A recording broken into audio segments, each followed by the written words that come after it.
کہ اگر حسن ظن ہو تو کتنی بڑی خیر آتی ہے، اور اگر اللہ کے ساتھ کوئی بندہ بدگمان ہو جائے تو ایک معمولی بخار وہ آدمی کے لیے موت کا فیصلہ کر دیتا ہے، معمولی بخار۔ بسم اللہ الرحمن الرحیم۔ زیر سماعت آنے والے ذرنی اقوال حضرت جی مولانا سعد صاحب دامت برکاتہم کے بیان سے منتخب شدہ ہیں۔ ان ذرنی اقوال کو پوری امت تک پہنچانے میں ہمارے ساتھ معاونت فرمائیں، ساتھ ہی اپنی دعاؤں میں پوری امت کو ضرور یاد رکھیں۔ جزاکم اللہ احسن الجزا۔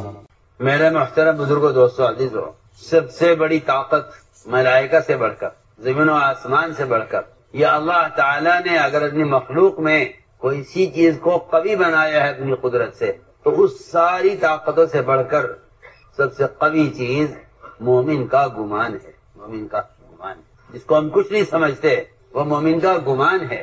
گمان سے بڑی کوئی طاقت نہیں۔ کیوں؟ اس لیے کہ اللہ تعالیٰ یہ فرماتے ہیں کہ میں اپنے بندے کے گمان کے ساتھ ہوں، انا عند ظن عبدی بی۔ لحاظ کرنا ہے کہ گمان سے بڑی کوئی طاقت نہیں ہے۔ اگر یہ گمان خیر کی طرف جائے تو اس سے بڑی کوئی خیر کے آنے کا سبب نہیں، اور اگر یہ گمان شر کی طرف جائے تو اس سے بڑا کوئی فساد نہیں ہے۔ اس سے بڑا سب سے زیادہ فساد دنیا میں جو ہوگا وہ بدگمانی سے ہوگا، اور سب سے بڑی خیر جو دنیا میں آئے گی، اس سے میں نے عرض کر دیا کہ اس سے بڑی کوئی طاقت نہیں ہے کہ اللہ تعالیٰ کی قدرت بندے کے ساتھ ہو جاتی ہے۔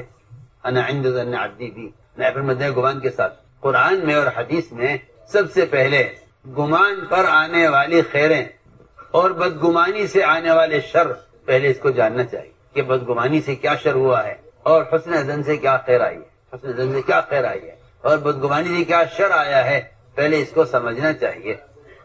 آپ کو معلوم ہونا چاہیے کہ ابراہیم علیہ السلام کے لیے آگ کا ٹھنڈا ہونا اور جبرائیل کی اتنی بڑی طاقت، ذوالقوۃ المتین، اتنی بڑی قوت، اس قوت کا انکار کرنا اور ہمیں آپ کی حاجت نہیں ہے، یہ صرف اس اللہ کے ساتھ گمان کی طاقت ہے جس نے جبرائیل کی خدمت کا اور جبرائیل کی پیشکش کا انکار کیا ہے کہ ہمیں آپ کی حاجت نہیں۔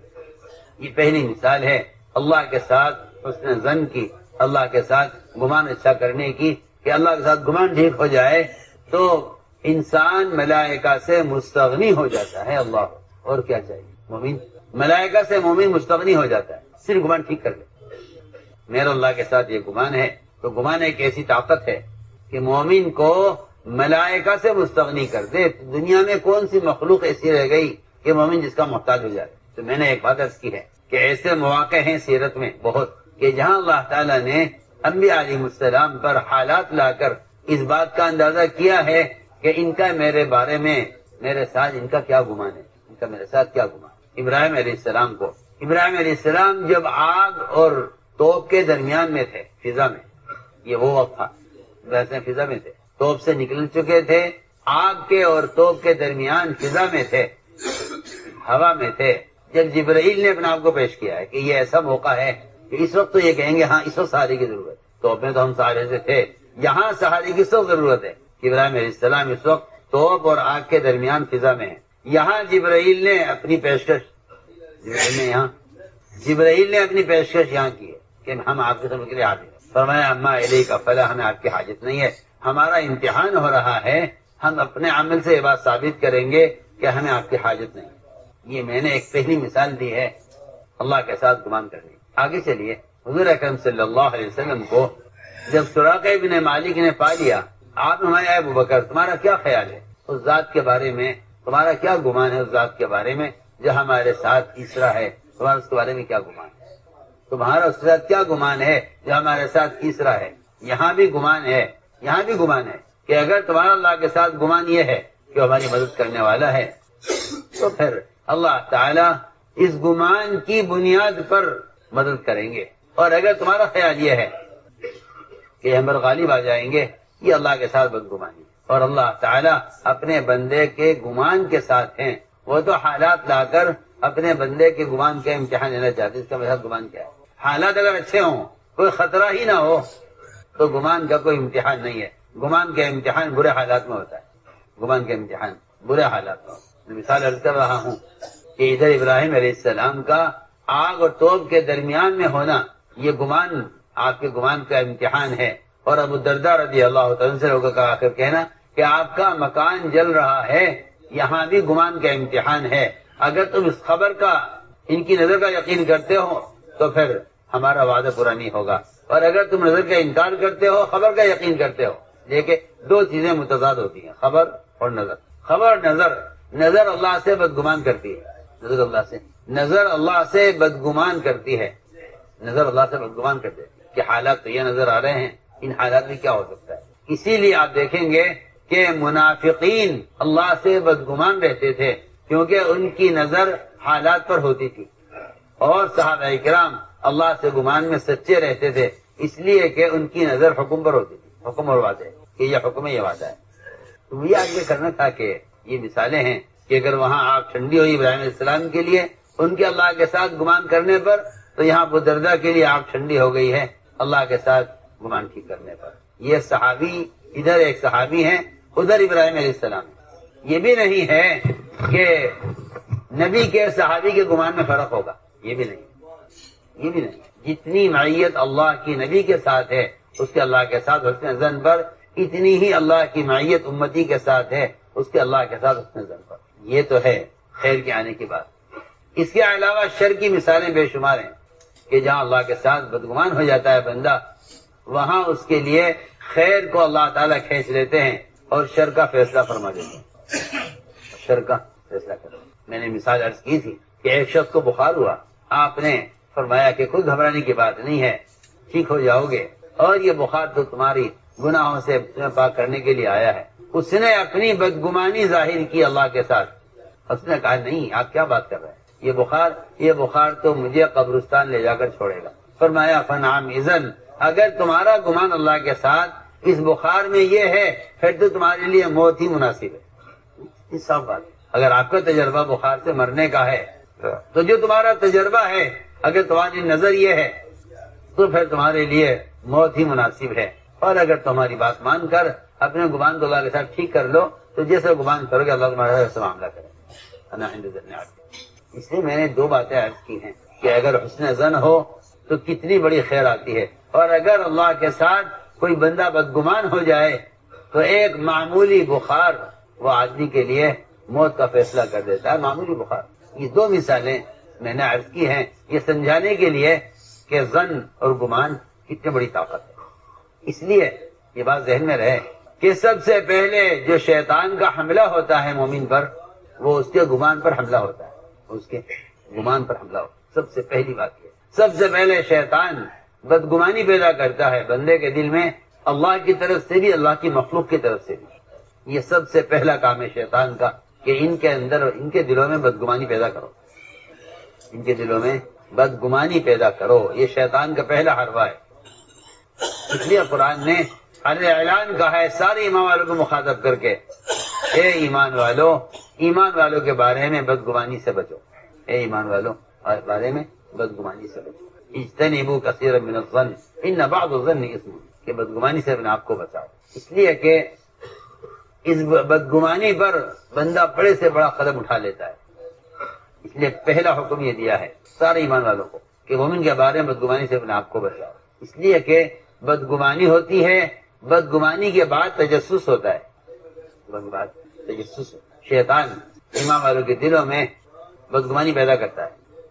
اس بدگمانی کی تحقیق کرتے ہیں لوگ کہ میرا خیال ایسا ہے کہ فلاں صاحب نے ایسا کیا ہوگا لہذا مجھے تحقیق کرنی چاہیے۔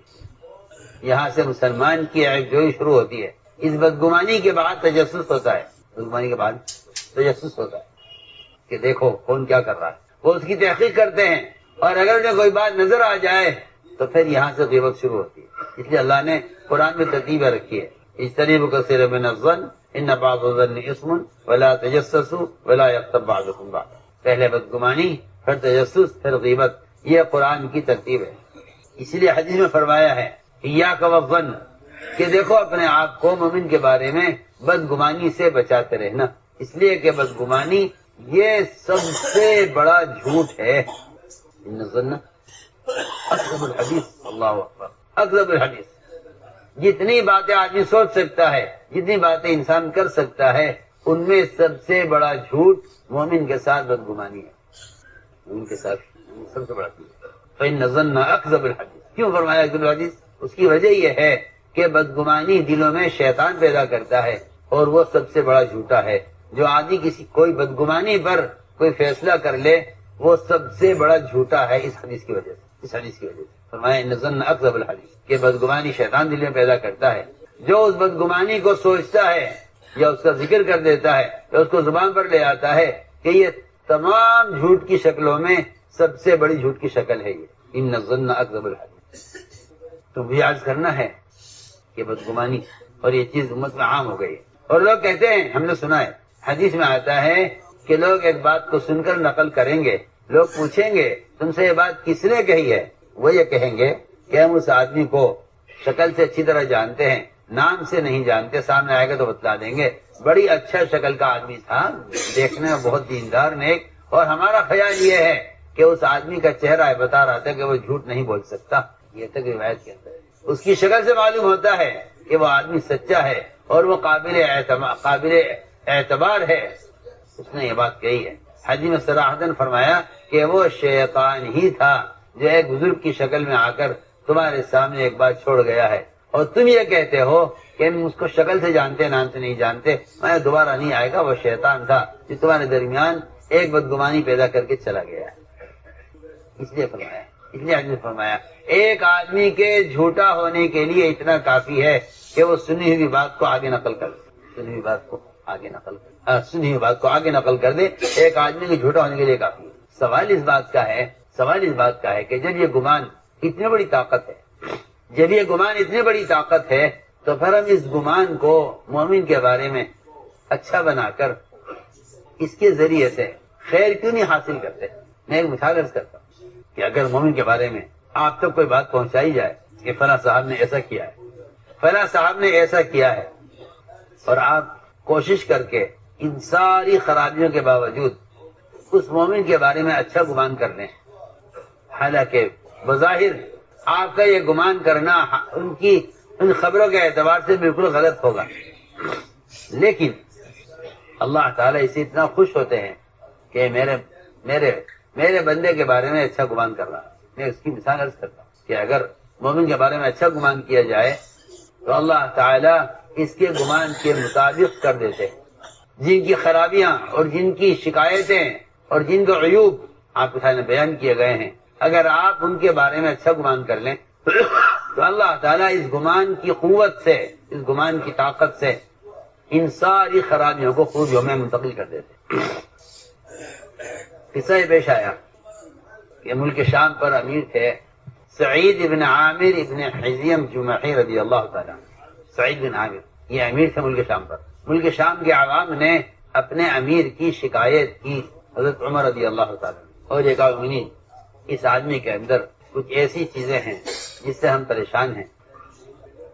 حضرت عمر نے شکایتیں ساری سنی اور ہر شکایت کے بارے میں یہ فرمایا کہ یہ تو بہت بڑی غلطی ہے، یہ تو بہت بڑی شکایت ہے، یہ تو اس سے بھی بڑی شکایت ہے. ساری بات سن کر عمر رضی اللہ تعالیٰ عنہ بجائے اس امیر کی طرف متوجہ ہونے کے اور بجائے ان کو تحقیق کرنے کے اور بجائے اس کے کہ حضرت عمر کی طرف سے ان کی معزولی کا کوئی حکم آتا، یہ حضرت عمر سوچتے کہ اس آدمی کو نکال کر یہاں سے ہٹا کر کسی اور کو لایا جائے. آدمی صحیح نہیں ہے. آج کے لیے ایک مرض پیدا ہو گیا ہے دین کے تمام شعبوں میں کہ جو کام غلط کرو اس کو نکال دو، کام غلط کرو اس کو نکال دو. میں درمیان میں عرض کرتے جاؤں، مولانا صاحب رحمۃ اللہ علیہ سے ایک صاحب نے کسی کی شکایت اور بہت معتمد ساتھی تھے، بہت قریب حضرت کے، بہت معتمد، کیا جی میں آپ سے صحیح کہہ رہا ہوں کہ یہ آدمی ایسا ایسا ہے.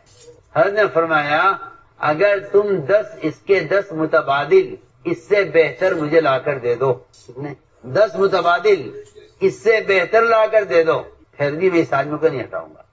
تم 10 لے آؤ اس کے متبادل. ہمارا خیال یہ ہے نا اسے نکال لو گے دوسرا آ جائے گا. فرمایا کہ اس کے متبادل 10 آدمی لے آؤ، پھر بھی میں اس کو نہیں نکالوں گا. فرمایا کہ اس کا طریقہ یہ نہیں تھا. سوال آپ سے اس بات کا ہے کہ آپ نے اس کی غلطی کو دیکھ کر اللہ کے سامنے اس مسئلے کو پیش کیا یا نہیں کیا.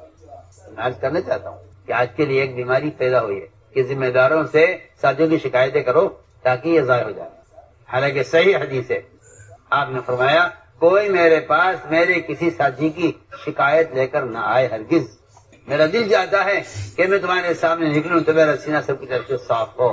یہ صحیح روایت ہے، غالباً ابو داؤد شریف کی روایت ہے کہ میرے پاس کوئی میرے ساتھی شکایت نہ رہا. انی احب ان اخرج الیکم وانا سلیم الصدر، میں تمہارے سامنے نکلوں تو میرا سینہ سب کی طرف صاف ہونا چاہیے. تو میں بہت اہم بات کرنا چاہتا تھا کہ لوگ شکایت کرتے ہیں ایک دوسرے کی، اور یہ سمجھتے ہیں کہ شکایت کرنے سے شکایت کرنے والا تو قریب ہو جائے گا اور جس کی شکایت کی گئی ہے وہ راستے سے ہٹ جائے گا. اس لیے زمانے میں شکایت کرنے والوں کو قریب کیا جاتا ہے اور شکایت کرنے والوں کو انعام ملتا ہے. حالانکہ حقیقت یہ تھی پہلے زمانے میں کہ شکایت کرنے والوں کو معذور کر دیا جاتا تھا. میں کچھ بہت کام کی بات کرتا ہوں. شکایت کرنے والے کو معذور کر دیا جاتا تھا. ایک بادشاہ کے سامنے رعایا کے ایک آدمی نے ایک بادشاہ کے سامنے بیٹھ کر اس بادشاہ کو بڑی گالیاں دی اور اس کی بہت برائی کی اور اس کے عیوب خوب کھل کر بیان کیے.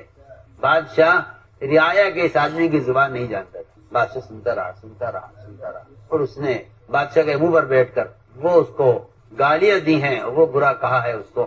بادشاہ نے پوچھا وزیر سے یہ کیا کہہ رہا ہے؟ وزیر نے لفظ بلفظ پوری بات کا ترجمہ کر دیا کہ جی یہ آپ کو یہ گالیاں دے رہا ہے اور آپ پر یہ تہمتیں لگا رہا ہے اور آپ کی برائی کر رہا ہے.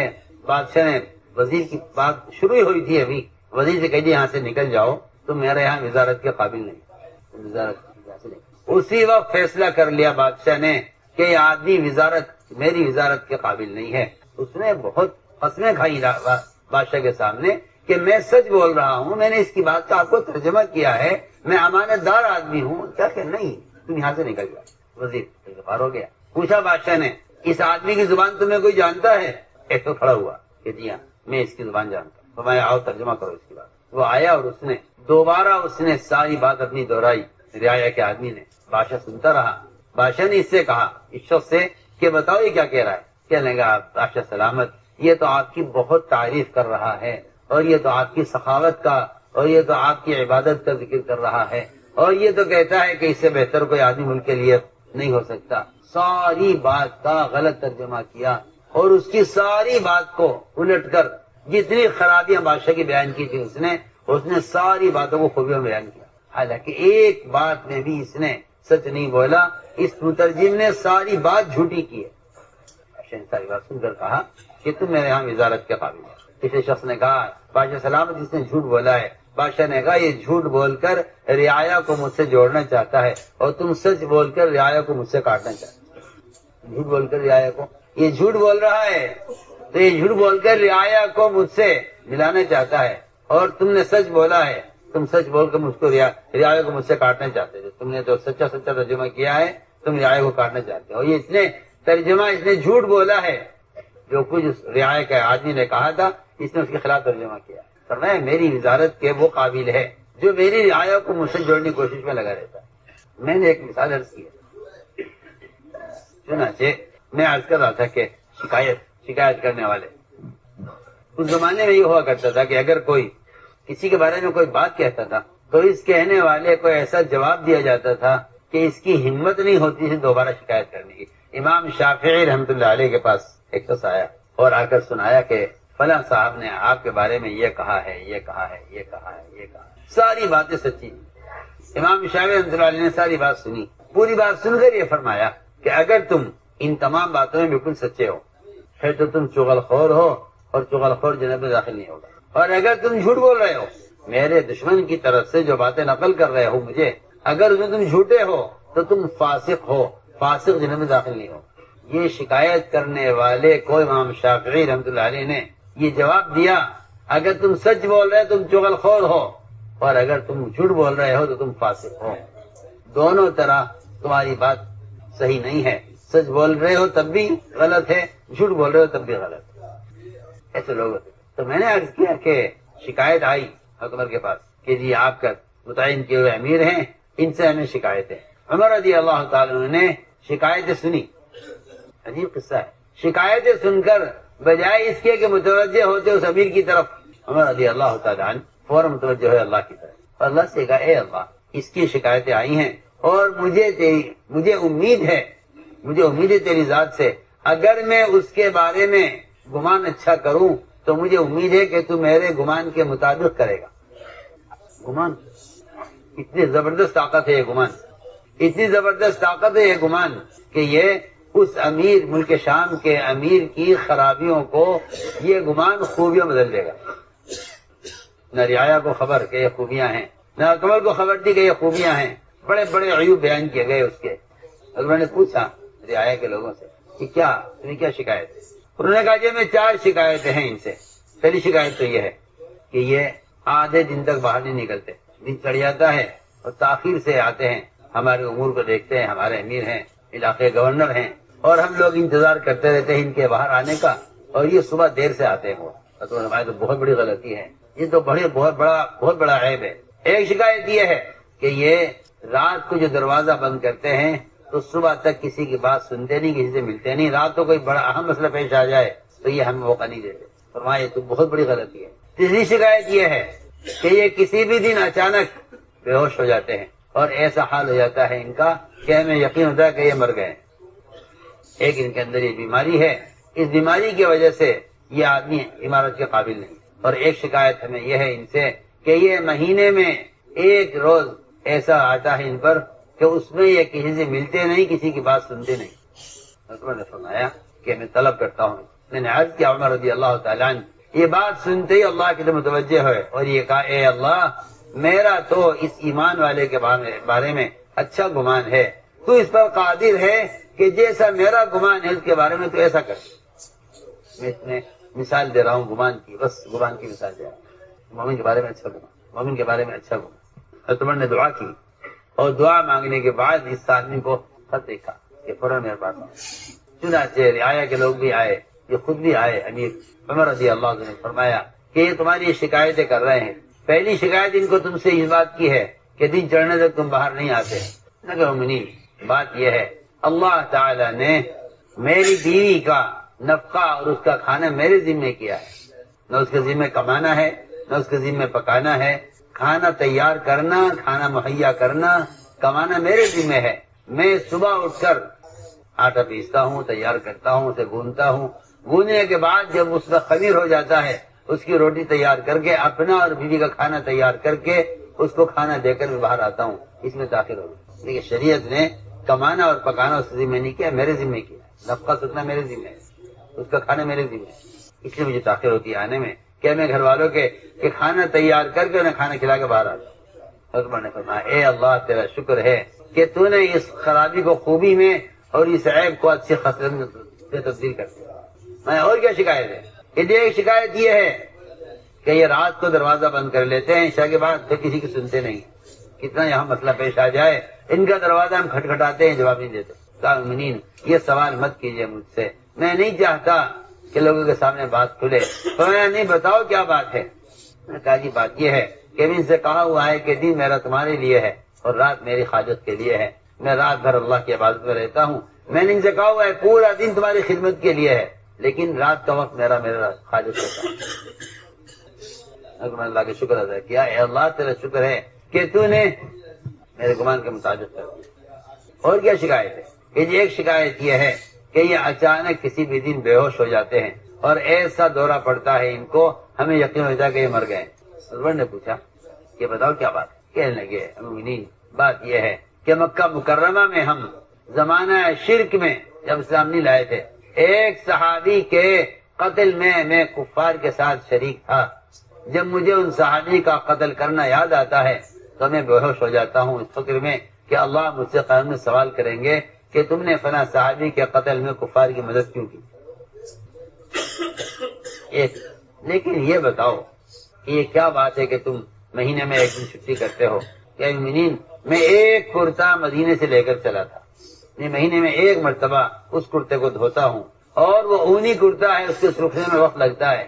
جب وہ سوکھ جاتا ہے تو وہ سخت ہو جاتا ہے. میں پھر اس کو رگڑتا ہوں تاکہ اس کا کھردراپن ختم ہو، کیونکہ وہ اتنا سخت ہو جاتا ہے کہ اس کو پہن نہیں سکتے. میں اس کو رگڑتا ہوں، اس میں وقت لگ جاتا ہے. مہینے میں ایک دن چاہیے ہوتا ہے مجھے صرف اپنے کپڑے تیار کرنے کے لیے، اس لیے میں ایک دن چھٹی کرتا ہوں. حضرت عمر رضی اللہ عنہ کو فرمایا کہ یہ خوبیاں ہیں. واقعی میں کہتا ہوں کہ حضرت عمر غصے میں تھے بہت کہ اس کے اندر عیوب ہے، لیکن اللہ تعالیٰ سے جب عمر رضی اللہ عنہ نے دعا کی اے اللہ میرا تیرے ساتھ اس آدمی کے بارے میں اچھا گمان ہے، تو اللہ نے ان ساری خرابیوں کو خوبیوں میں تو ایک مثال دے رہا ہوں میرے محترم دوستوں، میں نے عرض کیا کہ پہلی ذمہ داری یہ ہے کہ مومن کے ساتھ ہمیشہ اچھا گمان، حدیث میں اس کی بڑی تاکید ہے کہ مومن کے بارے میں بدگمانی سے بچو، مومن کے بارے میں بدگمانی سے بچو، کہ شیطان تمہارے درمیان تفریق پیدا کرنے کے لیے اور تمہارے درمیان فساد پیدا کرنے کے لیے تمہارے دلوں میں تمہارے بھائیوں کی طرف سے بدگمانی پیدا کرتا ہے۔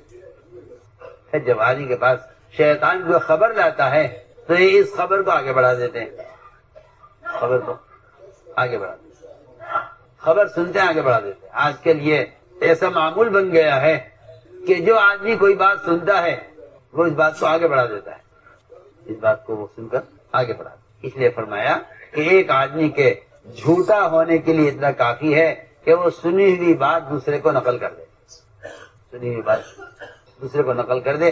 ایک آدمی کے جھوٹا ہونے کے لیے اتنا کافی ہے کہ سنی ہوئی بات کو آگے نقل کر دے، سنی ہوئی بات کو آگے نقل کر دے، ایک آدمی کے جھوٹا ہونے کے لیے اتنا کافی ہے۔ اس لیے ہم نے عرض کیا کہ بعض مرتبہ بڑے بڑے اقدامات اور بڑے بڑے فیصلے آدمی کر لیتا ہے صرف سنی ہوئی بات پر، کہ ہمیں ایسا سنا ہے، ہم نے ایسا سنا ہے۔ منافقین کا کام یہ ہے کہ وہ مسلمانوں کی اجتماعیت کو دیکھ نہیں سکتے، اور منافقین کا یہ مرض ہے کہ وہ ایمان والوں کے اندر اطاعت کو اور اللہ کے فرائض کے ادا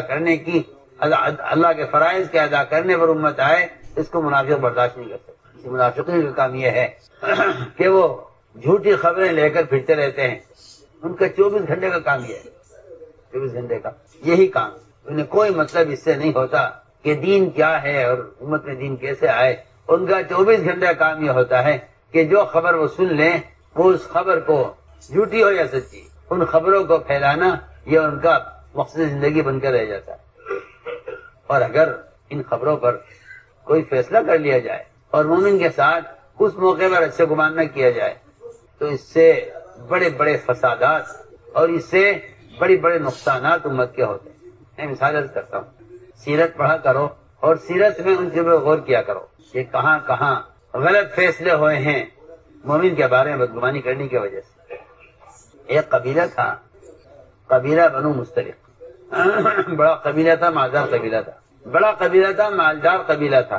حضور اکرم صلی اللہ علیہ وسلم جس میں حاضر ہوئے، آپ ان کو دعوت دی، نے اسلام قبول کیا۔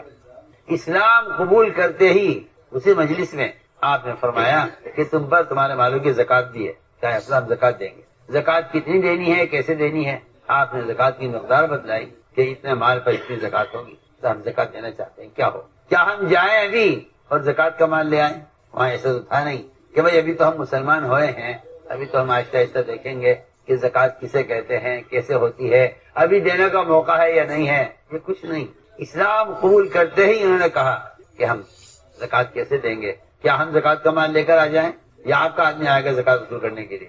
آپ نے فرمایا نہیں، تمہیں آنے کی ضرورت نہیں ہے، ہمارا آدمی آئے گا تم سے زکات وصول کرنے کے لیے۔ سننا ذرا بات، یہ آج کل ایک ذہن بن گیا لوگوں کا کہ جو خبر سنو اڑتی اڑاتی اس کا یقین کر لو اور اس پر فیصلہ کر لو۔ میں اس کے لیے مثال عرض کر رہا ہوں۔ آپ نے فرمایا ہمارا آدمی آئے گا تمہارے پاس زکات دینے کے لیے۔ پوچھا کب آئے گا، کہ اس تاریخ میں آئے گا۔ آپ صلی اللہ علیہ وسلم نے ان کے لیے تاریخ وقت متعین کر دیا کہ اس وقت ہمارا آدمی آئے گا تم سے زکات وصول کرے۔ چنانچہ ان لوگوں نے اس تاریخ میں سے پہلے زکات کا عمدہ مال چھاڑ کر الگ کر لیا اور آپ کے آدمی کے آنے کا انتظار کیا کہ آپ کا آدمی آئے گا زکات وصول کرنے کے لیے۔ ادھر آپ صلی اللہ علیہ وسلم نے اس تاریخ میں ایک صحابی سے کہا کہ جاؤ بنو مستلق کے پاس اور ان سے زکات کا مال وصول کر کے لاؤ۔ ادھر یہ آدمی چلا اس قبیلے سے ملاقات کے لیے، ادھر یہ آدمی چلا اس قبیلے سے ملاقات کے لیے، زکات وصول کرنے کے لیے۔ ادھر قبیلے والوں کو معلوم تھا کہ آپ صلی اللہ علیہ وسلم کا وعدہ سچا ہے، آپ وعدہ خلاف نہیں ہے، آپ کا آدمی آج آئے گا، ہر حال میں آئے گا۔ انہوں نے انتظار کیا اس کا۔ روایت میں آتا ہے کہ پورا قبیلہ زکات کا مال لے کر ان صحابی کے استقبال کے لیے بستی سے باہر کھڑا ہو گیا۔ اللہ کے نبی کا آدمی آ رہا ہے، ہم اس کا استقبال کریں گے اور اس کا استقبال کر کے اسے اپنے بستی میں لے کے جائیں گے اور زکات کا مال اس کے حوالے کریں گے۔ پورا قبیلہ ان صحابی کے استقبال کے لیے بستی سے باہر آ گیا۔ منافقین نے دیکھا یہ کیا ہو رہا، ان میں ایسی اطاعت، ایسی اجتماعیت۔ ایسی اجتماعیت، ایسی اطاعت ان میں کہ پورا قبیلہ ان کے استقبال کے باہر کھڑا ہوا ہے اور زکات دینے کا شوق ہے۔ راستے میں یہ صحابی جا ہی رہے تھے، ابھی اس طرف راستے میں ایک منافق ہی نہیں ملا، پوچھا کہاں جا رہے ہو؟ منافق نے پوچھا کہاں جا رہے ہو؟ نے کہا جی میں جا رہا ہوں زکات بنو مستلق سے زکات وصول کرنے کے لیے، بنو مستلق سے زکات وصول کرنے کے لیے جا رہا ہوں۔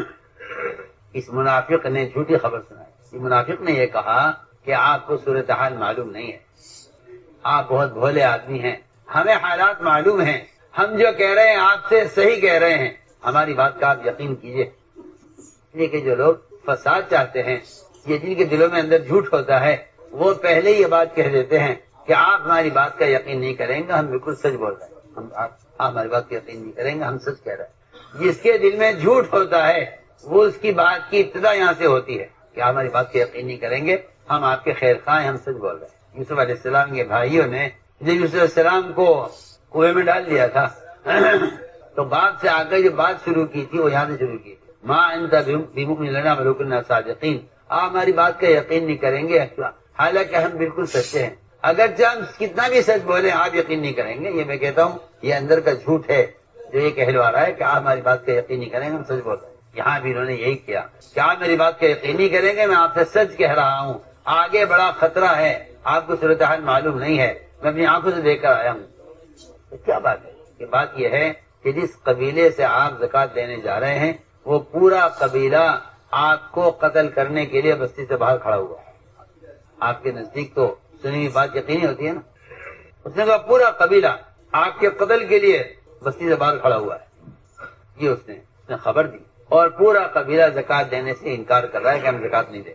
یہ صحابی یہ خبر سن کر آدھے راستے سے واپس ہو گئے۔ ظاہر بات ہے کہ تحقیق کرنے جائیں اگر وہاں اور وہ مجھے قتل کر دے، میں اکیلا آدمی ہوں، یہ خبر سنی ہے تو مجھے جا کر اطلاع کرنی چاہیے آپ صلی اللہ علیہ وسلم کو کہ اصلا راستے میں یہ خبر معلوم ہوئی۔ روایت میں آتا ہے کہ آدھے راستے سے واپس آ گئے، آ کر عرض کیا رسول اللہ صلی اللہ علیہ وسلم وہ لوگ میرے قتل کے لیے باہر نکل آئے ہیں اور زکات دینے سے انکار کر رہے ہیں۔ آپ نے مشورہ کیا صحابہ سے کہ بتاؤ کیا کیا جائے۔ اس بات پر اتفاق ہو گیا اور فیصلہ ہو گیا کہ رات کو ایک جماعت بھیجی جائے، صحابہ کی ایک دستہ فوجی بھیجا جائے اور پورے قبیلے کو قتل کر دیا جائے، پورے قبیلے کو قتل کر دیا جائے۔ یہ فیصلہ آپ کے مشورے میں ہوا کہ پورے قبیلے کو قتل کر دیا جائے۔ دو وجہ سے ہمارے آدمیوں کو قتل کرنا چاہتے ہیں اور زکات سے انکار کر رہے ہیں۔ دونوں چیزیں ایسی ہیں کہ اس قبیلے کو کیونکہ زکات کا انکار کفر ہے، مرتد ہو گئے ہیں، اور دوسری بات یہ کہ ہمارے آدمی کو قتل کرنا چاہتے ہیں۔ یہ فیصلہ ہوا، فرمایا جماعت روانہ کرو فوراً، اور جماعت سے کہا ابھی نکل جاؤ اور رات کا انتظار کرنا، رات کو اچانک حملہ کر کے ان پر پورے قبیلے کو قتل کر دیا جائے۔ یہ فیصلہ اللہ کے نبی کے مشورے میں ہوا۔ سنیے تو صحیح کیسا میں جو کہہ رہا ہوں کہ اگر ذرا بدگمانی ہو جائے اور کسی فاسق کی بات کو سن کر یقین کر لیا جائے اور تحقیق نہ کی جائے تو کیا کیا نقصانات ہوتے ہیں۔ ادھر سے روانہ ہوا دستہ فوج کا، انہوں نے انتظار کیا کہ آخر کیا بات ہے، آج کا دن تو آپ کے آدمی کے آنے کا تھا، آدمی کیوں نہیں آیا؟ وہ قبیلہ باہر کھڑا کھڑا انتظار کرتے کرتے پھر خیال ہی آیا کہ یقیناً ہمارے یعنی یہ بالکل نئے مسلمان ہیں۔ انہیں خیال یہ ہوا کہ اللہ تعالی نے اپنے نبی کو ہماری زکوٰۃ کا مال قبول کرنے سے منع کر دیا ہے، شاید ہماری کمائی میں کچھ حصہ حرام کا داخل ہو گیا۔ یہ انہیں خود کہا کہ آج آپ کے آدمی کے نہ آنے کا مطلب یہ ہے کہ ہماری کمائی میں کچھ حصہ حرام کا داخل ہو گیا ہے، اس لیے اللہ تعالی نے نبی کو منع کر دیا ہے کہ ان کا مال اچھا نہیں ہے اور ان کے مال میں حرام شامل ہے، لہذا ان کی زکوٰۃ قبول نہ کی جاوے۔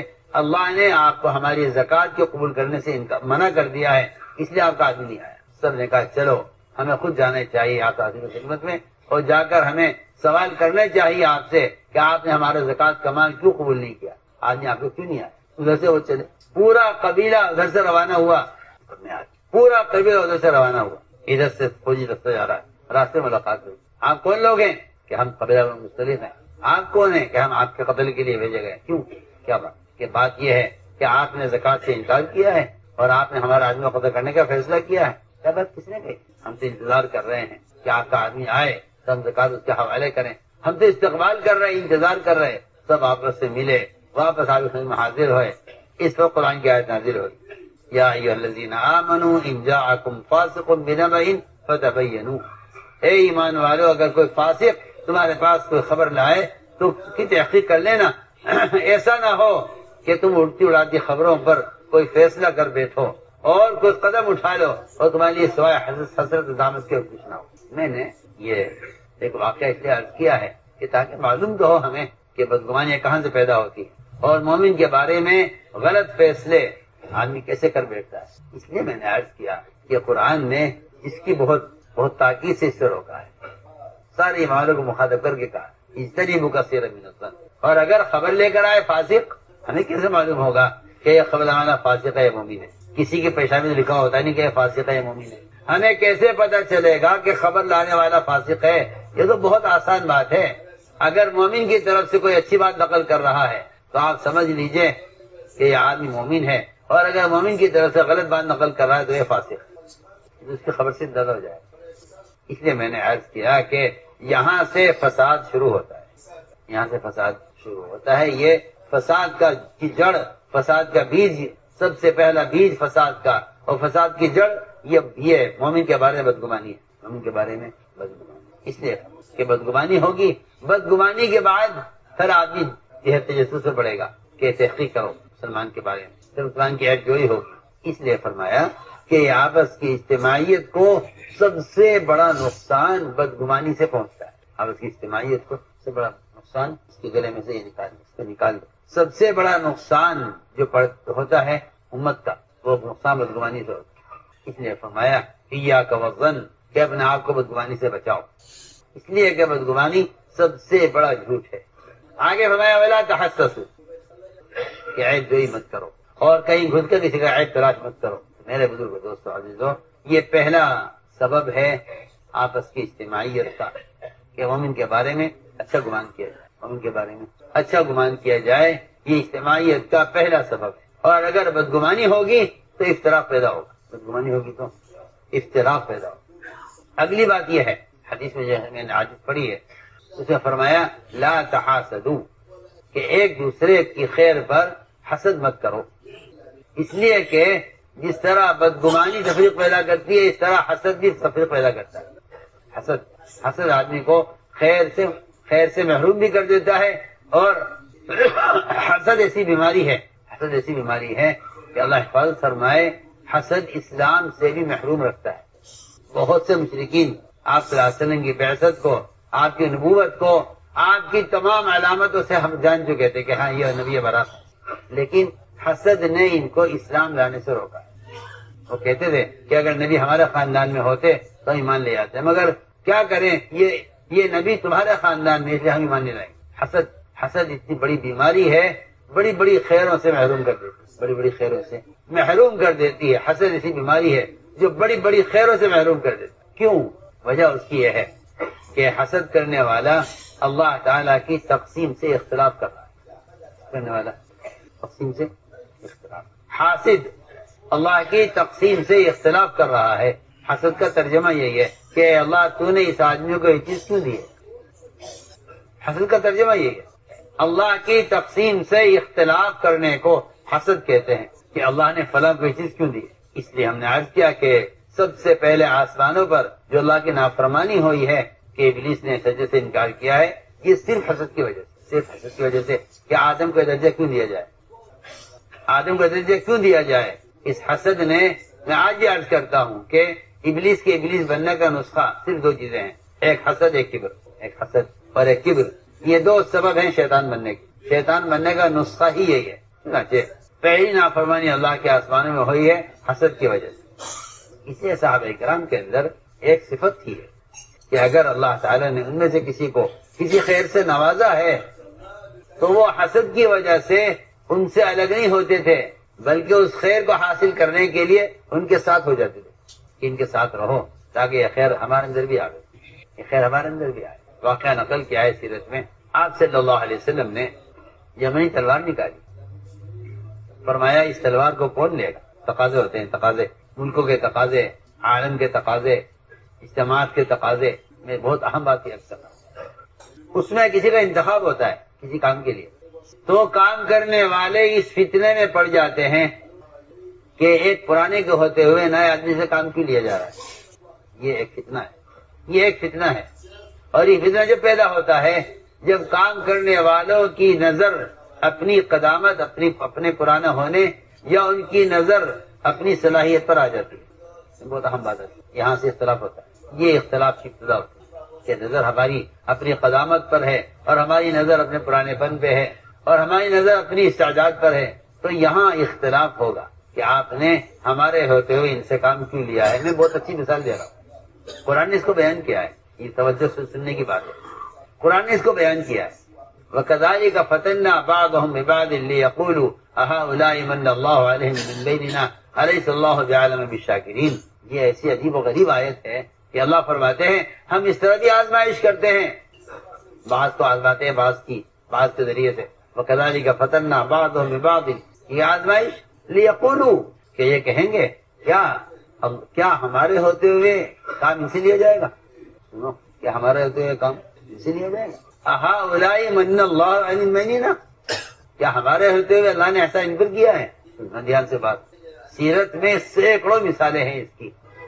حضور اکرم صلی اللہ علیہ وسلم نے حضرت اسامہ رضی اللہ تعالیٰ عنہ کو کبار صحابہ پر ذمہ دار بنایا اس امتحان کے لیے، کہ دیکھنا یہ ہے کہ اگر ان پر ذمہ دار بنایا جائے، اس لیے کہ بڑوں کی مان کر چلنا تو بہت آسان ہے، لیکن کوئی چھوٹا اگر ذمہ دار بنا دیا جائے تو کیا یہ ان کی اجتماعیت باقی رہتی ہے یا نہیں؟ یہ امتحان ہے کہ اگر ذمہ داری نہ بنا دیا جائے اسامہ کو تو کیا کرتے ہیں۔ حالانکہ بعضوں کو خیال ہوا کہ اس بارے میں غور کر لیا جائے، اس بارے میں سوچ لیا جائے، تو میں نے عرض کیا کہ یہ ایک امتحان ہوتا ہے اللہ کی طرف سے، یہ اللہ کی طرف سے ایک امتحان ہوتا ہے۔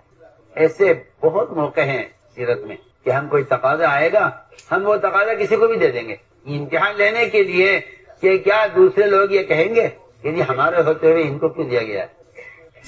اس امتحان کے لیے اللہ تعالی کی طرف سے بعض مرتبہ بڑے بڑے تقاضے چھوٹے چھوٹے نئے نئے لوگوں کو دے دیے جاتے ہیں۔ اس کی مثالیں ہیں سیرت میں بہت۔ چنانچہ موقع یہ آیا، یمنی تلوار آئی، فرمائے تلوار کو کون لے گا؟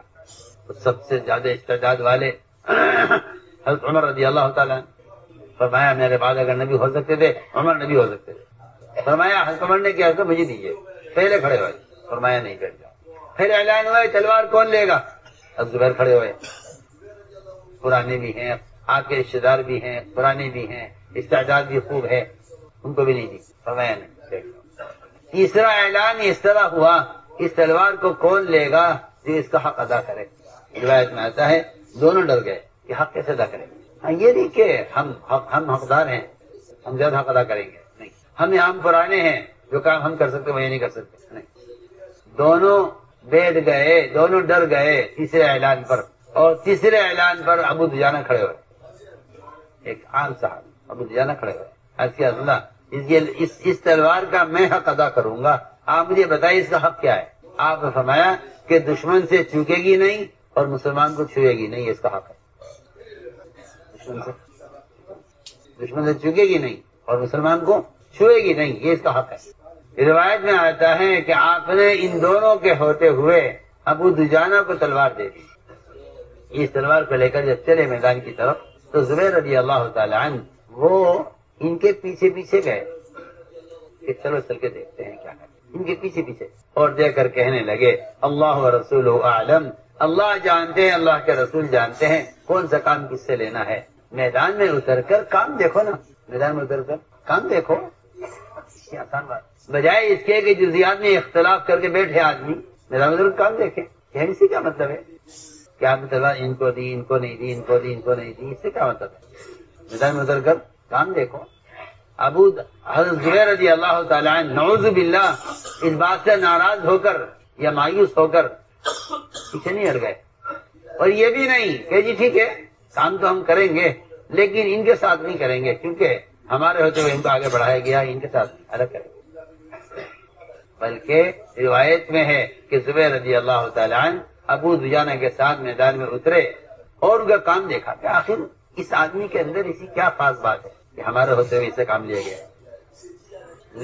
نہ انہوں نے اختلاف کیا، نہ ان سے حسد کیا، بلکہ ان کے ساتھ میدان میں اترے اور کام دے کر کہنے لگے اللہ جانے، اللہ کے رسول جانے اس سے کیا کام لینا۔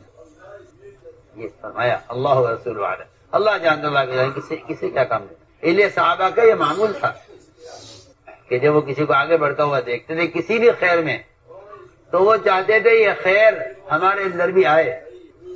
اس لیے ان کے یہاں خیر لینے کے لیے ایک دوسرے کی مخالفت نہیں تھی، ایک دوسرے کی مصاحبت تھی. ان کے ساتھ رہو، ان کے ساتھ رہو. جب آپ صلی اللہ علیہ وسلم نے 3 دن تک یہ اعلان کیا صحابہ میں کہ ابھی جنتی آدمی آنے والا ہے، تو تینوں دن حضرت سعد رضی اللہ تعالی عنہ سامنے نظر آیا تھا. 3 دن تک. عبداللہ بن عمرو بن العاص کہتے ہیں کہ یہ 3 دن تک آپ یہ کہتے رہے کہ آدمی جنتی ہے تو ہمیں خیال یہ ہوا کہ اس کے ساتھ چل کر وقت گزاریں اور جو کام یہ کرتے ہیں وہ ہم بھی کریں.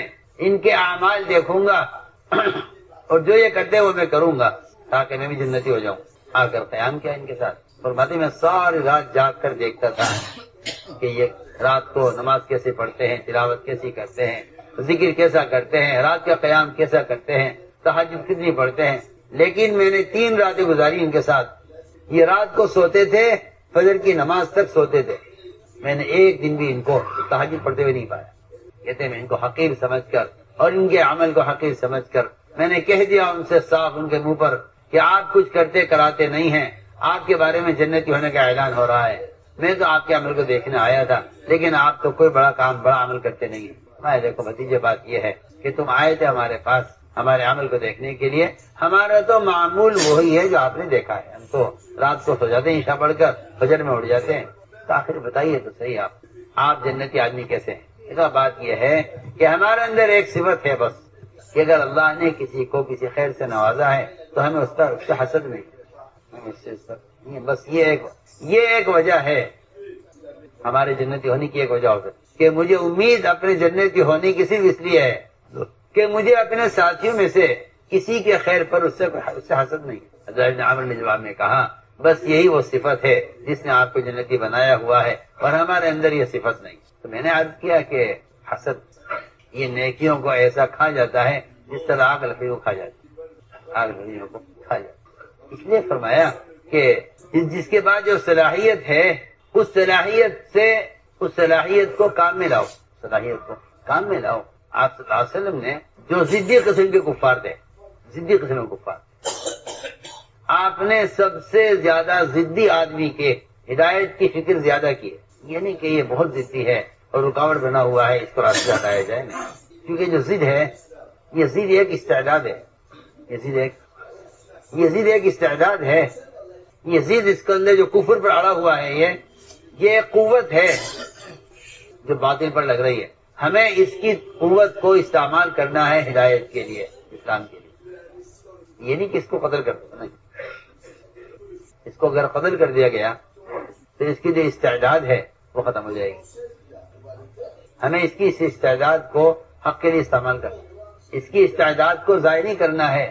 اس کی استعداد کو حق کے لیے استعمال کرنا ہے. اس کی ضد کو استقامت میں تبدیل کرنا ہے. ہم تو یہ دیکھتے ہیں نا کہ یہ آدمی ٹھیک نہیں ہے. آپ صلی اللہ علیہ وسلم خاص طور پر حضرت عمر کی قوت کو دیکھ کر اور ادھر ابو جہل کی قوت کو دیکھ کر دونوں کے بارے میں اس کوشش میں ہیں کہ اللہ ان کو ہدایت دے دے. اور اگر دونوں نہیں تو اللہ تیرے علم میں ان دونوں میں سے جو تجھے محبوب سے ہدایت دے. ہم تو ایک مسلمان کے بارے میں سوچتے ہیں کہ اگر یہ نہ ہو تو کام ہو سکتا ہے. لوگ کہتے ہیں آ کر کہ فلاں صاحب اگر نہ ہوئے تو کام ٹھیک ہو جائے گا. اور وہاں صبح سے لے کے شام تک جو کفار آپ صلی اللہ علیہ وسلم کے قتل کی اسکیم بنا رہے ہیں، آپ ان کی اس قوت اور صلاحیت کو اللہ سے مانگ رہے ہیں کہ اللہ اس کی طاقت کو، اس کی قوت استعداد کو حق کے لیے استعمال کرا دے. تو میں نے عرض کیا کہ قوت استعداد ہوتی ہے امت کے اندر، لیکن ان کی استعداد کو حق کے لیے استعمال کروانا، ان کی استعداد کو حق کے لیے استعمال کرانا، یہ داعی کا کمال ہوتا ہے. آپ صلی اللہ علیہ وسلم بعض کفار کی تعریف کرتے تھے مسلمانوں کے درمیان کہ بھئی فلاں آدمی تو بڑے کام کا ہے. عمر رضی اللہ تعالی عنہ ایک نصرانی کے بارے میں اس کی ہدایت کی تمنا کرتے تھے، اور کہتے تھے کاش یہ نصرانی مسلمان ہو جائے تو میں اسے بیت المال کا سیاح بنا لوں، اس لیے کہ حساب بہت تیز ہے. اس کی جو حساب اور جو حساب کا فن ہے اس کا بڑا ماہر ہے یہ، مگر نصرانی ہے، میں نصرانی کو اپنے بیت المال کا خزانچی بنانا نہیں چاہتا، اگر یہ مسلمان ہو جائے کاش، تو پھر میں اس کو اپنے خزانے کا سی بنا دوں گا۔ یہ تمنا عمر رضی اللہ تعالیٰ عنہ ایک نصرانی کے بارے میں کیا کرتے۔ تو میں نے عرض کیا کہ ساتھیوں کے اندر بڑی بڑی صلاحیتیں ہیں، مگر یہ صلاحیتیں اس لیے ضائع ہو جاتی ہیں کہ ہم ان کی صلاحیتوں کو کام کے لیے استعمال کرنا نہیں چاہتے، کام کے لیے استعمال کرنا۔ اس لیے فرمایا کہ آپس میں ایک دوسرے سے حسد نہ کرو، ورنہ حسد صلاحیتوں کو ضائع کرا دیتا ہے، حسد صلاحیتوں کو ضائع کرا دیتا ہے، کہ حسد صلاحیتوں کو ضائع کرا دیتا ہے۔ اس لیے فرمایا کہ یہ معمول بناؤ اپنا کہ کسی کے اندر کوئی بھی خیر ہے، میں اس خیر سے کیا فائدہ اٹھا سکتا ہوں، اس خیر سے کیا فائدہ اٹھا سکتا ہوں۔ ورنہ میرے دوستو عزیزو، انسانوں کے اندر تو خیر بھی ہے اور خرابیاں بھی ہیں، خوبیاں بھی ہیں، خرابیاں بھی ہیں، خوبیاں بھی ہیں۔ لوگوں سے ان کی خوبیوں کے ذریعے فائدہ اٹھانا اور خوبیوں کو تلاش کرنا، خوبیوں کو تلاش کرنا، اس کے آدمی کی صلاحیت ہے، اس صلاحیت سے کیا فائدہ اٹھایا جا سکتا ہے۔ لوگوں کے اندر خرابیاں بھی ہیں، خوبیاں بھی ہیں، اور ایسا فرماتے تھے کہ لوگوں میں خوبیاں ہیں، یہ خوبیاں جو منتقل ہوتی ہیں مومن سے مومن کے اندر، کہیں کہ یہ حدیث میں آتا ہے کہ اجنبی لوگوں کے ساتھ اس راستے میں نکلا کرو، اجنبیوں کے ساتھ رہو، اجنبیت کی وجہ سے جو مجاہدہ تم پر پڑے گا اس سے خیر کے اندر منتقل ہو۔ صحیح حدیث ہے، فرمایا یا اقسم اغض مع غیر قومی، اقسم اللہ کے راستے میں نکلا کرو اپنی قوم کے علاقہ کے ساتھ، تمہارے اخلاق اچھے ہو جائیں گے، نئے لوگوں کے ساتھ نکلا کرو اللہ کے راستے سے۔ یا اقسم اغض مع غیر قومی یحسن خلقک، اخلاق اچھے ہو جائیں گے، نئے لوگوں کے ساتھ نکلا کرو، نئے لوگوں کے ساتھ نکلا کرو اس راستے میں، تمہارے اخلاق اچھے ہو جائیں۔ تو یہ فرمایا کہ خرابیاں تو ہوں گی لوگوں کے اندر، بے عیب تو اللہ کی ذات ہے، یہ انبیاء علیہ السلام معصوم ہیں، اس کے بعد دنیا میں کوئی کسی خرابی سے یا کسی گناہ سے معصوم نہیں ہے، کسی گناہ سے کوئی معصوم، خرابیاں ہوں گی لوگوں کے اندر۔ ہمارا کام یہ ہے، ایسا باتیں تھے، دو قسم کے لوگ ہیں اس دعوت کے میدان میں اترنے والے، دو قسم کے لوگ ہیں، ایک اس دعوت کے چمن میں خنزیر بن کر، سور بن کر اترتے ہیں، جو گندگی تلاش کرتے ہیں، کہیں گندگی مل جائے، آپ کسی چمن میں، کسی باغیچے میں کسی سور کو چھوڑ دیں، اسے وہاں کے پھلوں سے، پھولوں سے اور کوئی مطلب نہیں ہے، وہ صرف اس تلاش میں ہوگا کہ کسی درخت کی جڑ میں کوئی گندگی مل جائے، اور کھاد تو ایک لازمی چیز ہے، درخت کی جڑ کو دی جاتی ہے، جتنی گندی کھاد ہوتی ہے اتنی قیمتی سمجھی جاتی ہے، جتنی گندی کھاد ہوتی ہے فصل اتنی اچھی ہوتی ہے، آپ جانتے ہیں، جتنی گندی کھاد اتنی اچھی فصل، اصولی بات۔ اگر آپ کسی چمن میں کسی خنزیر کو چھوڑ دیں، جہاں زعفران بھی ہو، جہاں گلاب بھی ہو، جہاں سارے پھل پھول ہوں، اس کو ان سے کوئی مطلب نہیں ہے، وہ متلاشی ہوگا اس کا کہ اس کو کہیں سے گندگی مل جائے، اور مل جائے گی۔ اور اگر اسی چمن کے اندر کوئی شہد کی مکھی داخل ہو جائے، جس کا کوئی مقصد نہیں سوائے انسانوں کو راحت پہنچانے اور سوائے انسانوں کی شفا کے لیے شہد تیار کرنے کے، آپ خود ہی فیصلہ کیجئے، کیا اس مکھی کو گندگی کی تلاش ہوگی؟ اگر وہاں گندگی ہے بھی تو اس سے بچے گی، اور یہ تلاش کرے گی جیسے کون سے پھل سے، کون سے پھول سے رس چوسنا ہے، اس کو شہد تیار کرنا ہے۔ فرمایا اس میدان میں اترنے والوں کی دو قسمیں ہیں، ایک قسم وہ ہے جن کا کام ہی یہی ہے کہ لوگوں کی کمزوریاں تلاش کرو، ایک قسم وہ ہے اس چمن میں داخل ہوتی ہے شہد کی مکھی بن کر کہ اس کو مختلف پھلوں سے رس چوس کر انسانوں کی شفا کے لیے، بس یہی کہنا چاہتا ہوں کہ ایک قسم وہ ہے جن کا کوئی کام نہیں ہے سوائے اس کے کہ انسانوں کے لیے ہدایت کا کوئی انتظام ہو جائے اور انسانوں کو اللہ کے بندے اللہ سے جا ملیں، اس کوشش میں رہتا ہے۔ اس لیے حضور اکرم صلی اللہ علیہ وسلم کے سامنے ایک جنازہ لایا گیا، آپ نے فرمایا ہوا تھا کوئی جنازہ آیا کر تو مجھے اطلاع کیا، کوئی نماز پڑھا ہوں، جنازہ لایا گیا، آپ سے کہا گیا جنازہ آیا ہے نماز پڑھا، آپ آگے بڑھے نماز پڑھانے کے لیے۔ جنازہ اتنے برے آدمی کا تھا، اتنے برے آدمی کا جنازہ تھا، اتنے برے آدمی کا جنازہ تھا، حضرت عمر نے آپ کو روک دیا، میں آ کے آپ نماز نہ پڑھیے اس کی، یہ آدمی اچھا آدمی نہیں ہے، ہم میں سے کوئی اس کے معاملہ پڑھا کے اس کو دفن کر دے گا، آپ اس کی جنازہ پر نہ آئیے۔ آپ صلی اللہ علیہ وسلم نے حضرت عمر کی بات کے سنتے ہی اعلان کر دیا صحابہ میں، فرمایا تم میں سے کسی نے اس مرنے والے کو کوئی عمل کرتے ہوئے دیکھا ہے؟ حالانکہ معلوم ہے سب کوئی آدمی اچھا آدمی نہیں ہے، سب کو معلوم ہے آدمی اچھا نہیں، اور اتنا برا آدمی ہے کہ حضرت عمر کا آپ صلی اللہ علیہ وسلم کا نماز پڑھانا پسند نہیں آ رہا ہے کہ نہیں آپ مت پڑھائیے نماز. آپ اسے اندازہ کر لیجئے کہ ایک آدمی کے برا ہونے میں، اس کے مشہور ہونے کو، یہ برائی مشہور ہے، اس کے برائی میں مشہور ہونے کے باوجود آپ صلی اللہ علیہ وسلم اعلان کر رہے ہیں صحابہ میں کہ بھائی بتاؤ تم میں سے کسی نے اسے پہنے عمل کرتے ہوئے دیکھا؟ ایک صحابی کھڑے ہوئے، عرض کیا کہ ہاں، اس مرنے والے نے صرف ایک مرتبہ اللہ کے راستے میں رات کو پہرا دیا ہے. فرمایا جو آنکھ اللہ کے راستے میں پہرا دینے میں جاگی ہے وہ جہنم کی آگ نہیں دیکھے گی. فرمایا عمر پیچھے ہٹ جاؤ، تمہیں کوئی حق نہیں ہے لوگوں کے اعمال کے بارے میں سوال کرنے کا، تمہیں کوئی حق نہیں. یہ فرمایا لا تسأل عن اعمال الناس، لوگوں کے اعمال کے بارے میں آپ سوال مت کیجیے، کون کیسا ہے، کون کیسا ہے، کون کیسا ہے. یہی ہے کہ تم سے سوال نہیں کیا جائے گا قیامت میں لوگوں کے اعمال کے بارے میں، ہر ایک اس کے بارے میں پوچھا جائے گا. اور اگر تمہیں سوال کرنا ہی ہے تو پھر تم سوال پوچھ سکتے ہو کہ جنازہ مسلمان کا ہے یا غیر مسلم کا، بس اس سے آگے سوال نہیں کر سکتے. اگر مسلمان غیر مسلم کا ہے تو نہیں پڑھنا، مسلمان کے جنازہ ہے تو پڑھنا ہے، چاہے وہ کیسا بھی. آپ نے اعلان کر کے صحابہ میں اس کی خوبی تلاش کی ہے، اس کی خوبی تلاش کی. یہاں اللہ مجھے معاف فرمائے، یہاں ایک ایسا مزاج بن گیا ہے کہ لوگوں کو عیوب بیان کرو تاکہ یہ لوگوں کی نظر میں گر جائیں. جی ہاں، تاکہ ان کو ذلت ملے، ہمیں عزت ملے. یہ عزت ذلت کا جھگڑا ہے جو ایک دوسرے کو عیوب کو بیان کرتے ہیں. یہ عزت ذلت، حالانکہ دونوں چیز اللہ کے ہاتھ میں ہیں. مخلوق نہ عزت میں مختار نہ ذلت میں، لیکن وہ مسلمان کو اس لیے حاصل کرتے ہیں تاکہ اس کے ذریعے یہ ذلیل ہو جائیں اور ہمیں عزت حاصل ہو جائے. میرے دوستو عزیزو، حضور اکرم صلی اللہ علیہ وسلم نے آپ صلی اللہ علیہ وسلم سے بہت ڈرایا ہے. اس لیے فرمایا کہ لوگوں کو عیوب کو ظاہر، عیوب کو چھپاؤ، مسلمان کے عیب کو چھپاؤ. عمر رضی اللہ تعالیٰ عنہ مجمع کے ساتھ بیٹھے ہوئے تھے، ایک آدمی کا ریا خارج ہو، وضو ٹوٹ گیا. حضرت عمر کو ناگواری ہوئی، اور ناگواری ہونی بھی چاہیے تھی کہ یہ کام مجلس میں نہیں ہونا چاہیے. حضرت فرمایا کھڑے ہو جاؤ، اور جس نے بھی یہ کام کیا ہے، جس سے غلطی ہوئی ہے، وہ اٹھے وضو کر کے آئے. ظاہر بات ہے کہ ایک آدمی اگر اٹھے گا لوگوں کے درمیان سے، لوگ اس کو دیکھیں گے. آپ ایک بیٹھے ہوئے جریر رضی اللہ تعالیٰ عمر کے پاس، کہنے لگے جریر امیر المؤمنین، آپ نے تو قسم دے دی اس آدمی کو، اس آدمی کا اگر یہ اٹھے گا تو لوگ اسے دیکھیں گے، لہذا آپ حکم دیجئے کہ سارے مسلمان وضو کر کے آئیں. جتنا مجمع بیٹھا ہوا تھا عمر کے پاس، سب گئے وضو کرنے کے لیے.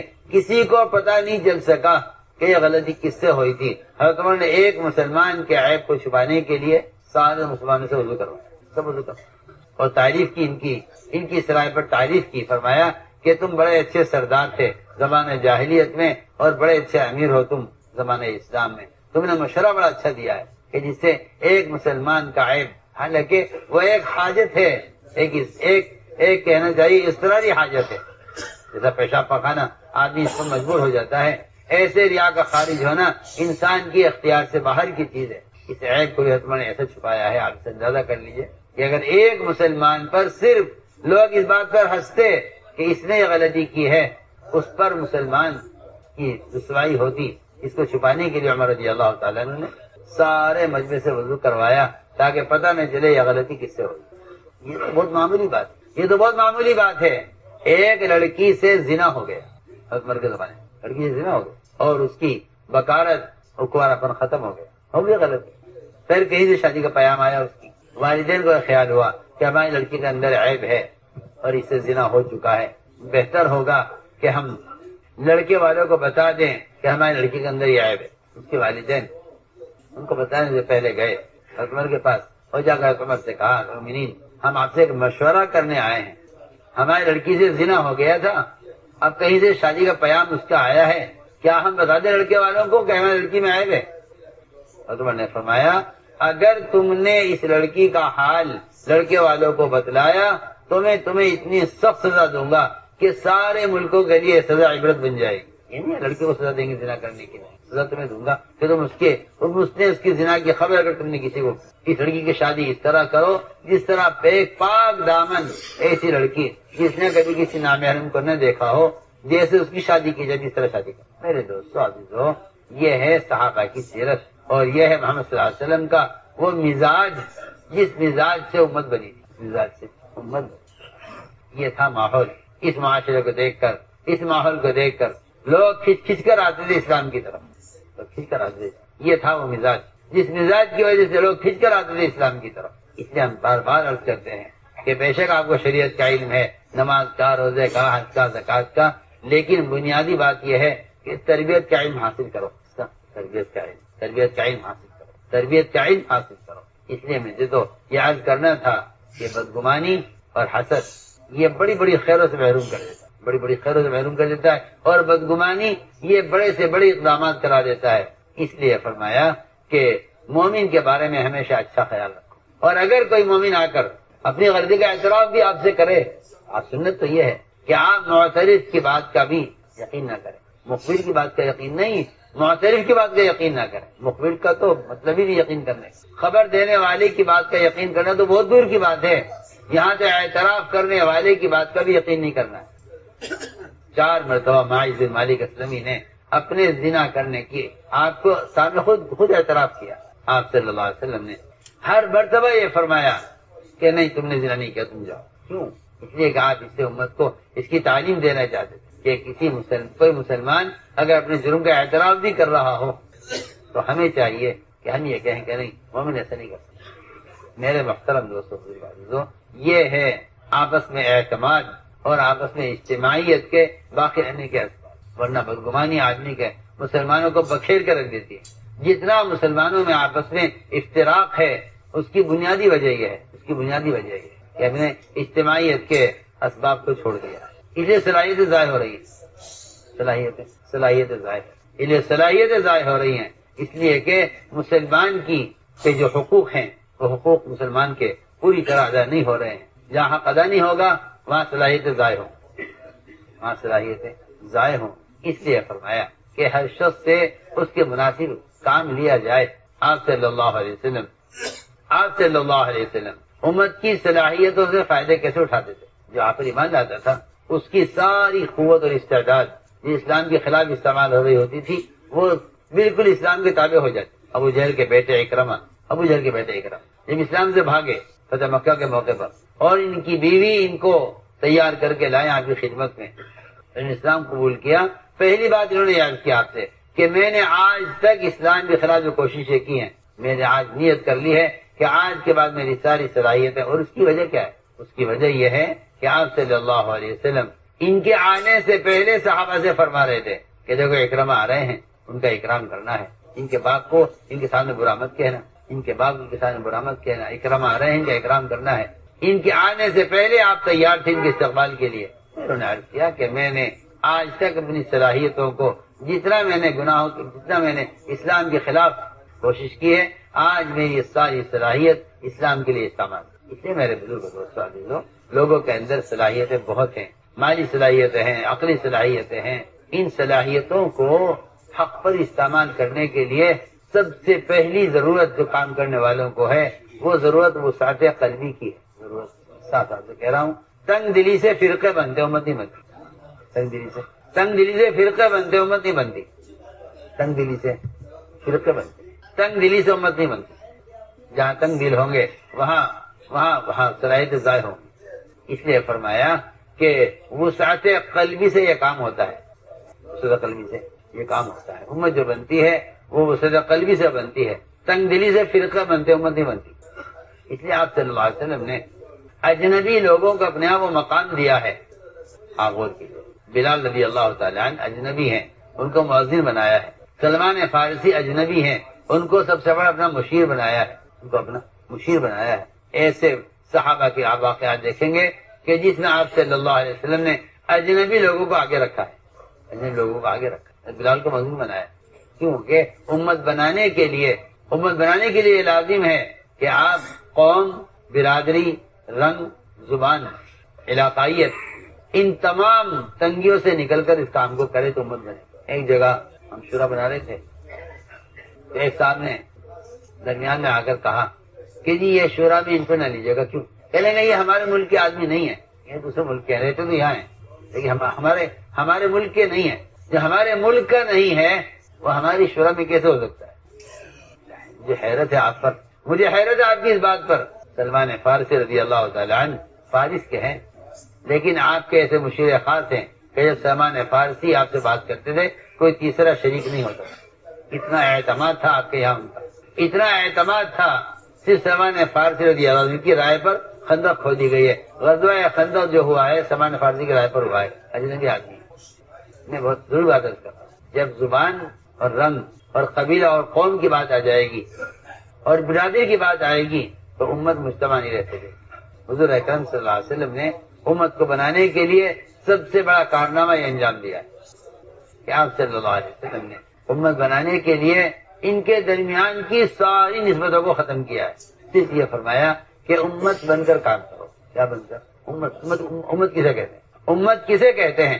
دیکھو سننا بات دھیان سے، امت کا ترجمہ ہے الذی یعلم الناس الخیر، الذی یعلم الناس، یہ امت کا ترجمہ ہے۔ عبداللہ مسعود رضی اللہ تعالیٰ عنہ نے پڑھا، یہ آیت پڑھی قرآن کی اور اس طرح پڑھا ان معاذ بن جبل کان امۃ قانتا للہ حنیفا، اور ابن نوفل نے کہا کہ آپ نے قرآن کی آیت غلط پڑھی ہے، قرآن میں نہ ابراہیم کان امۃ قانتا، آپ کے نہ معاذ بن جبل کان امۃ قانتا۔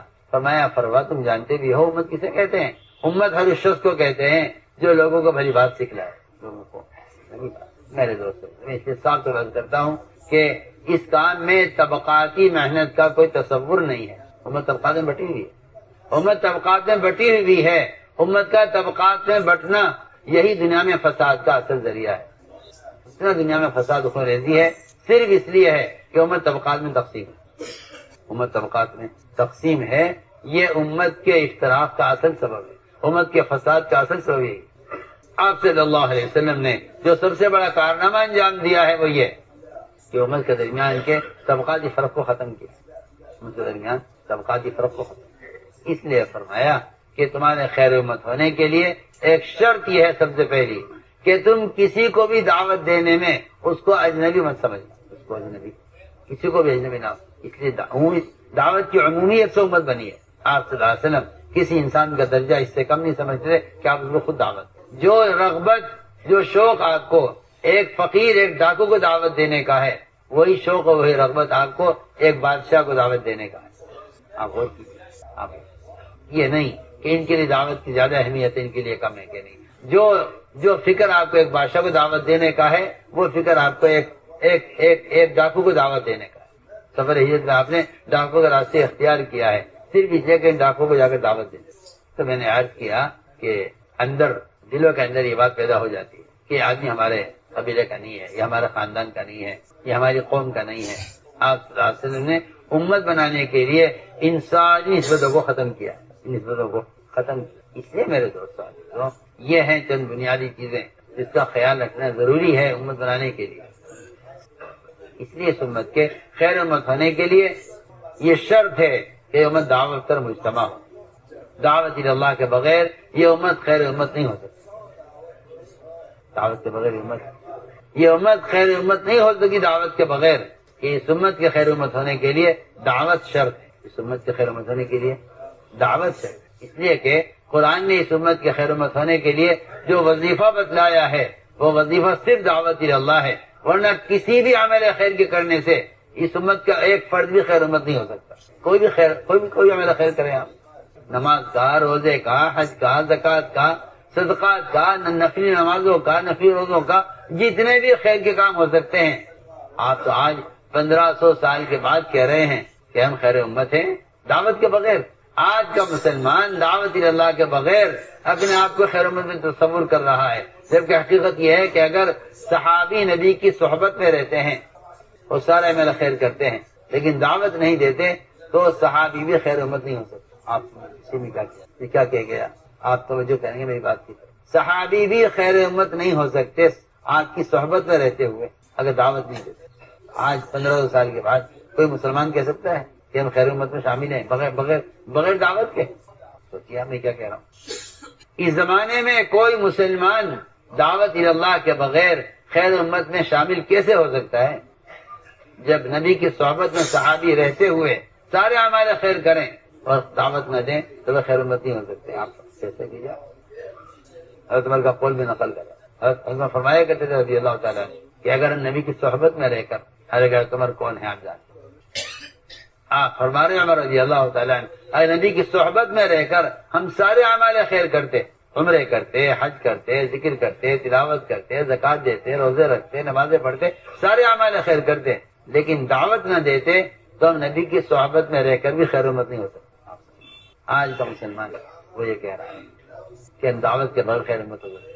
اس لیے اس امت کے خیر امت ہونے کے لیے دعوت کو شرط قرار دیا گیا ہے۔ حضرت کا قول میں عرض کر رہا ہوں، حضرت نے فرمایا اللہ نے یہ نہیں کہا قرآن میں انتم خیر امہ، فرمایا کنتم خیر امہ، کہ تمہارا خیر امت ہونے کے لیے شرط یہ ہے کہ تم خیر امت جب ہو سکتے ہو جب تم لوگوں کو بھلائی کی طرف لانے کی کوشش کرو اور لوگوں کو مل کر جانے کی کوشش کرو۔ اس لیے ہم صاحب سے بات کرتے ہیں کہ کسی ذریعے سے دین کا پیغام لوگوں تک پہنچا دینا نہ تبلیغ ہے نہ دعوت ہے۔ اس کا صرف ایک راستہ ہے کہ آپ خود دین کا پیغام لے کر جائیں۔ اس کے علاوہ اللہ کی قسم کوئی ذریعہ دین کی بات کو امت تک پہنچانے کا نہیں ہے سوائے نقل و حرکت کے، یہ سوائے عوام اور علماء کے جمع ہونے کے، اس کے علاوہ کوئی ذریعہ سنت نہیں ہے۔ سارے ذرائع غیر مسنون اور رواجی ذرائع ہیں، بلکہ منکر ذرائع جو اس کو آج کل کے جاہل قسم کے مسلمان تھامے ہوئے ہیں اور سمجھتے ہیں دین کی باتیں پھیلا رہے ہیں، یہ منکر کے اندر اور معاشی کے اندر مبتلا ہے۔ یہ گناہ کے راستے سے ہدایت لانا چاہتے ہیں، یہ گمراہی کے راستے سے ہدایت لانا چاہتے ہیں، یہ منکر کے راستے سے معروفات لانا چاہتے ہیں، یہ جہالت کے راستے سے علم لانا چاہتے ہیں۔ یہ ان کی حماقت ہے اور کچھ نہیں، ورنہ اللہ تعالیٰ نے انسان کے علاوہ کسی اور کوئی اور ذریعہ اللہ نے بنایا نہیں ہے ہدایت کے پھیلنے کے لیے، اس لیے کہ اللہ نے بشر کا انتخاب کیا ہدایت کے لیے۔ اللہ نے بشر کا انتخاب کیا ہدایت، نہ فرشتوں کا انتخاب کیا ہے نہ جنات کا انتخاب کیا ہے، اللہ نے بشر کا انتخاب کیا ہدایت۔ اس لیے ہم آپ صاحب طلب کرتے ہیں کہ کسی ذریعے سے دین کا پیغام پہنچانے سے دعوت کی ذمہ داری ادا نہیں ہو سکتی۔ جس طرح کسی بھی ذریعے سے اگر آپ نماز کی اور کسی اور ذریعے سے ادا کر لیں تو نماز ادا نہیں ہوگی جب تک آپ کا بدن استعمال نہیں ہوگا۔ ہم کہتے ہیں دعوت اللہ کی فریضہ بھی ایسا ہی ہے۔ اگر امت تک دین کی بات کے پہنچانے کا انسان کے علاوہ کوئی ذریعہ ہوتا تو اللہ تعالیٰ اس کام میں تاخیر ہونے پر اللہ تعالیٰ ہلاکت کی دھمکی نہ دے۔ قرآن اس سے بھرا ہوا ہے، قرآن بھرا ہوا ہے۔ وَأَنفِقُوا فِي سَبِيلِ اللَّهِ وَلَا تُلْقُوا بِأَيْدِيكُمْ إِلَى التَّهْلُكَةِ، اللہ کے راستے میں پھرنے پر مال خرچ کرنے میں کمی مت کرو، اپنے ہاتھوں اپنے آپ کو ہلاکت میں ڈالو۔ نہیں تو یہ تو کہیں ملا نہیں ہے کہ نفلی صدقات نہ کرنے پر ہلاکت کی دھمکی ہو، سوائے اللہ کے راستے میں کہ نقل و حرکت اور مال خرچ نہ کرنا، اس پر ہلاکت کی دھمکی ہے، ورنہ کسی نفلی کام کے نہ کرنے پر ہلاکت کی دھمکی کہیں ثابت نہیں۔